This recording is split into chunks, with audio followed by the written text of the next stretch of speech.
ఇది కేవలం సమాచారంగా మాత్రమే భావించండి. వైద్య నిపుణులను సంప్రదించండి. ఆయుర్వేదంలో ఆల్కహాల్ కొంత మోతాదు తీసుకోవచ్చని ప్రిస్క్రైబ్ చేస్తారట. ఒకవేళ తీసుకుంటే ఇంత మోతాదులో.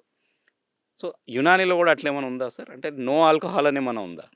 మాకు యునానీలో మాత్రం ఆల్కహాల్ గురించి ఏమి చెప్పలేదండి. ఇది దాని ఆల్కహాల్‌దయితే దీనిలో యునానీలో మాత్రం ఎటువంటి అది లేదు. మనకు మెయిన్ థింగ్ ఏందంటే లివర్‌కు బలాన్నిచ్చే మందులు మా దగ్గర యునానీలో చాలా అద్భుతంగున్నాయి. ఆహ్, వా ఆల్కహాల్‌కు ఇది నిషిద్ధం మాది యునానీలో. యునానీ. యునానీలో.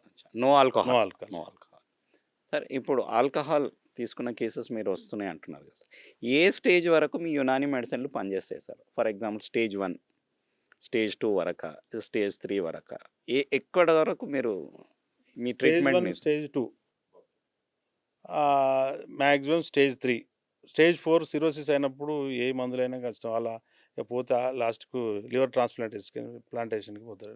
Liver transplantation. అంటే మీ దగ్గర మందులున్నాయా అలోపతి సార్? డాక్టర్. అంటే ఈ అంటే తాగుడు వలన వచ్చిన వ్యాధికి స్టేజ్ 1లో మీ దగ్గర ఎలాంటి మెడిసిన్స్ ఉంటాయి? మా స్టేజ్ 1లో గానీ, స్టేజ్ 2లో గానీ మేము వాళ్ళకి first diet avoid junk food, processed food కొంచెం ఇవి అవాయిడ్ చేయాలి. తర్వాత ఆల్కహాల్ ఇంటేక్ అనేది తక్కువ మొత్తానికి కంట్రోల్ కంప్లీట్‌గా మానేయాలి. మానుకుంటూ మనం ఏందంటే వాళ్ళకు అడ్వైజ్ చేస్తాం పేషెంట్‌కు. మా మందులతోని పాటుగా అంటే మా దాంట్లో మంచి మందులున్నాయి. మాజునే దబిజుల్ వర్ద్ అని ఉన్నది. మాజునే దబిజుల్ వర్ద్. తర్వాత అర్కే కాస్ని అని ఉన్నది. అర్కే బ్రింజసిఫ్ అని, అర్కే మకో అని ఉన్నది. ఒక 10 ఎంఎల్ 3 అర్కులు అంటే డిస్టిలేషన్ అనేటువంటిది. అంటే మెడిసిన్ యొక్క సింగిల్ డ్రగ్స్ యొక్క డిస్టిలేషన్ ద్వారా తయారు చేస్తారు.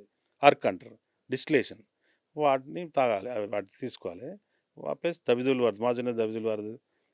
తర్వాత ఈ అంటే ఏముంటది సార్? జవారిషి ఆమ్లా, టాబ్లెట్సా ఇవి ఆమ్లా లేకపోతే సిరప్? లేయం రూపం. మాజునే దబిజుల్ వర్ద్ అంటే లేయం. లేయం రూపంగా ఉంటుంది.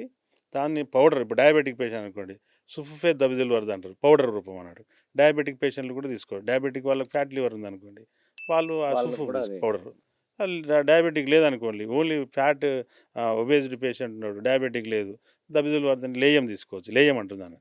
తర్వాత అర్క్ అనేది ఇద్దరు డయాబెటిక్ వాళ్ళు తీసుకోవచ్చు, నాన్ డయాబెటిక్ వాళ్ళు తీసుకోవచ్చు. అర్క్ అంటే ఈ డిస్టిలేషన్. అర్కే మకో, అర్కే కాస్ని, అర్కే బ్రింజసిఫ్ అంటది. అర్కే బ్రింజసిఫ్ అనేది చాలా ఎక్సలెంట్ లివర్ ఇన్ఫ్లమేషన్ కంట్రోల్ చేస్తుంది, తక్కువ చేస్తుంది. అర్కే కాస్ని అని ఉంటుంది. సో, అంటే మీ లివర్‌లో ఈ మెడిసిన్స్ ఇవన్నీ ఉన్నాయి కదా సార్. మీకేమైనా ప్రొసీజర్స్ ఉంటాయా సార్? తర్వాత ఒకటేందంటే మా దాంట్లో రెజిమినల్ థెరపీ అనేది ఆయుర్వేదంలో పంచకర్మ లాంటి ఒక డిపార్ట్మెంట్ మా దాని యునానిలో రెజిమినల్ థెరపీ అంటాం దాన్ని. అందులో మెయిన్ ఏందంటే ఫ్యాటీ లివర్ ఉన్న వాళ్ళకు ఫ్యాట్ ఎక్కువ డిపాజిట్ అవుతుంది ఏది లివర్‌లో. దాన్ని తక్కువ చేయాలి.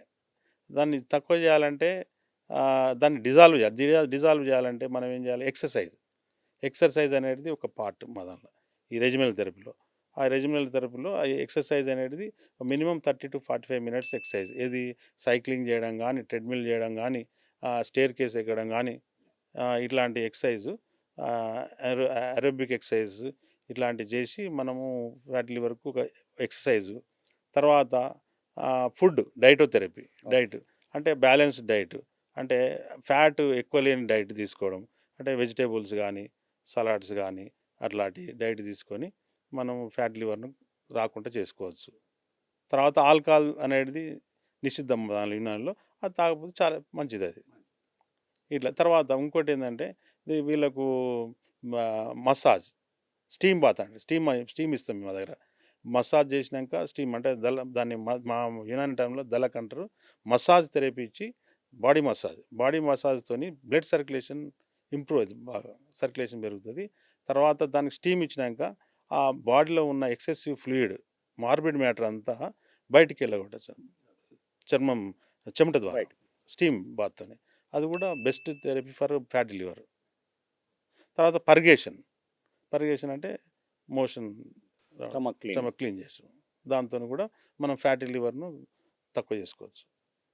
సార్ అంటే మీ దగ్గరికి అంటే ఇన్‌పేషెంట్స్‌గా అడ్మిట్ అవుతునే పరిస్థితి ఉంటదా? లివర్ వ్యాధులకు ఒకవేళ ఎమర్జెన్సీ ఉంటదా? ఎట్లా ఉంటది సార్? ఎట్లా ట్రీట్ చేస్తారు?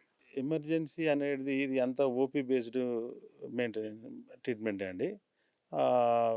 వాళ్ళకి ఏంటంటే ఒక జాండీస్ వచ్చి బాగా నీరసం ఉండి వాళ్ళకు వాంతులు అట్లాంటి మన ఓకారం అట్లాంటి కేసులకు మనం అడ్మిట్ చేసుకొని కూడా ట్రీట్మెంట్ చేస్తున్నాం.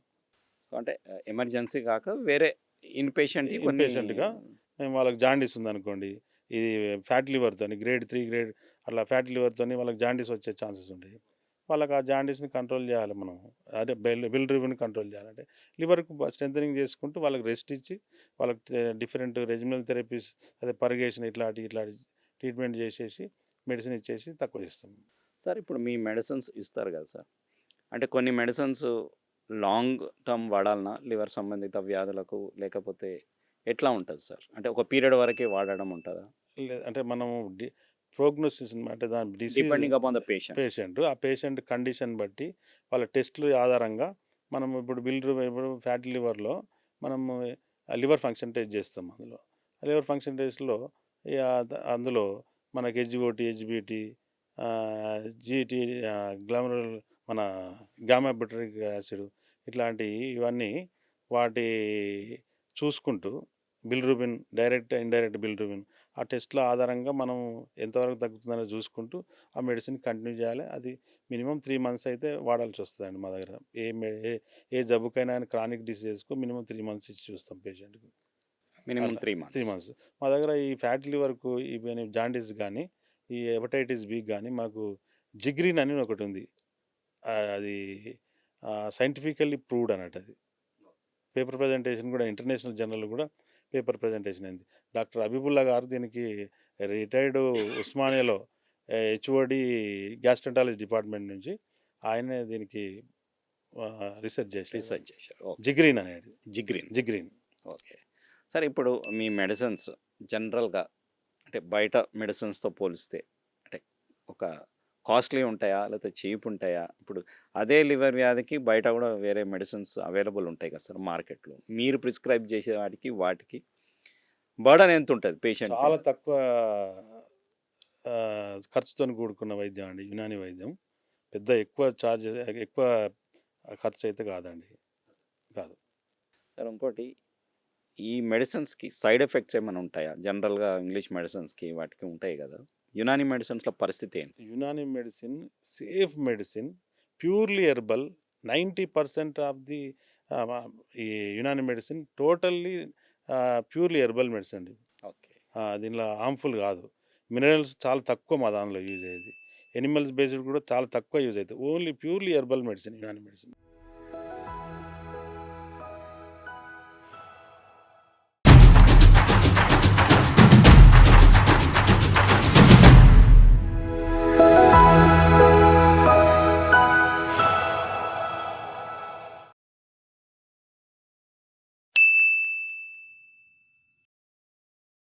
సాక్షి టీవీ ప్రసారాలను నిలిపివేయటం చట్టరీత్యా నేరం.